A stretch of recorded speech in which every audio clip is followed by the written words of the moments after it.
Assalamualaikum warahmatullahi wabarakatuh. Perkenalkan, nama saya Rifa Dwi Rehadotul Aisyah dengan NIM 034 dari kelas 2025D. Pada kesempatan kali ini, saya akan mempresentasikan hasil pengolahan dan analisis data mahasiswa manajemen 2025 yang meliputi jenis kelamin, domisili, dan aspek akomodasi. Tabel yang pertama. Data pada tabel menunjukkan distribusi mahasiswa berdasarkan jenis kelamin di setiap kelas. Dari total 288 mahasiswa, sebanyak 102 mahasiswa berjenis kelamin laki-laki dan 186 mahasiswa berjenis kelamin perempuan. Hal ini menunjukkan bahwa jumlah mahasiswa perempuan lebih banyak dibandingkan laki-laki. Perbedaan jumlah antara laki-laki dan perempuan terlihat cukup jelas secara keseluruhan. Mahasiswa perempuan mendominasi populasi, sedangkan jumlah mahasiswa laki-laki relatif lebih sedikit. Distribusi ini menunjukkan adanya perbandingan jumlah yang tidak seimbang antara kedua jenis kelamin.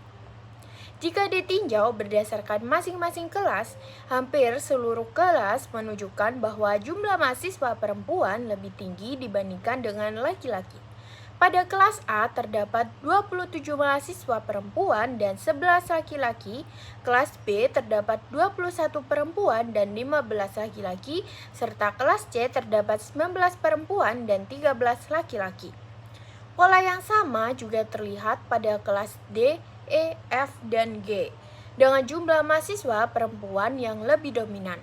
Pada kelas G, selisihnya cukup besar, yaitu 23 perempuan dan 6 laki-laki. Secara keseluruhan, distribusi jenis kelamin menunjukkan dominasi mahasiswa perempuan di hampir seluruh kelas, kecuali pada kelas IUP yang memiliki jumlah laki-laki lebih banyak. Tabel yang kedua. Data pada tabel menunjukkan distribusi mahasiswa berdasarkan domisili, yaitu mahasiswa yang berasal dari Surabaya dan luar Surabaya. Dari total 288 mahasiswa, sebanyak 179 mahasiswa berasal dari luar Surabaya, sedangkan 109 mahasiswa berasal dari Surabaya. Hal ini menunjukkan bahwa mayoritas mahasiswa berasal dari luar Surabaya. Perbedaan jumlah antara mahasiswa dari luar Surabaya dan Surabaya terlihat cukup signifikan. Mahasiswa dari luar Surabaya memiliki jumlah yang lebih besar, sedangkan mahasiswa dari Surabaya jumlahnya lebih sedikit. Distribusi ini menunjukkan adanya dominasi mahasiswa dari luar daerah.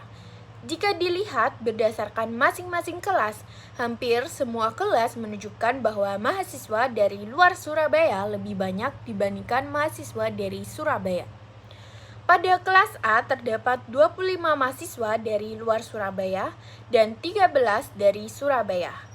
Kelas B terdapat 23 dan 13 serta C terdapat 19 dan 13. Selain itu, kelas E memiliki jumlah mahasiswa luar Surabaya yang cukup tinggi, yaitu 29 orang dibandingkan dengan 10 mahasiswa dari Surabaya.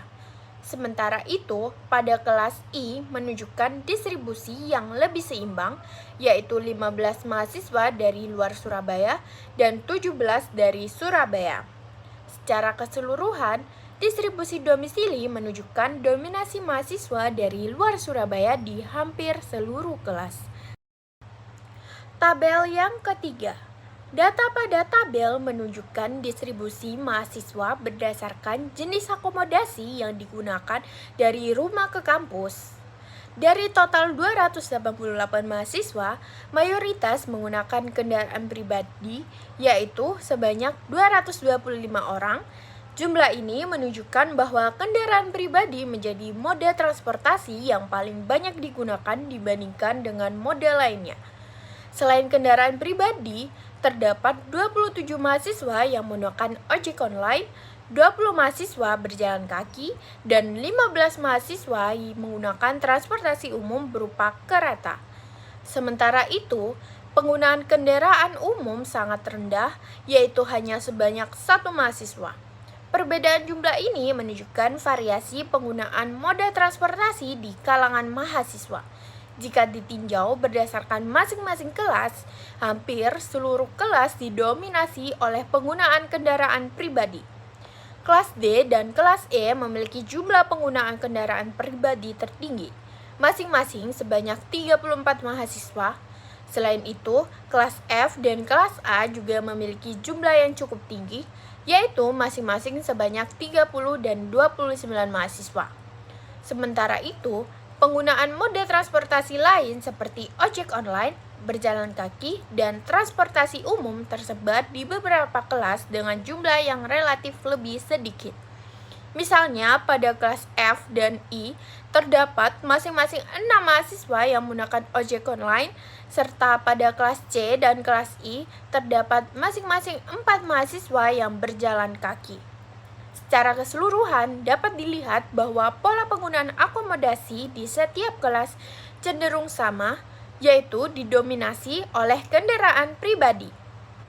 Sebagai penutup, dapat disimpulkan bahwa data mahasiswa manajemen angkatan 2025 menunjukkan dominasi penggunaan kendaraan pribadi, mayoritas berjenis kelamin perempuan, serta sebagian besar berasal dari luar Surabaya.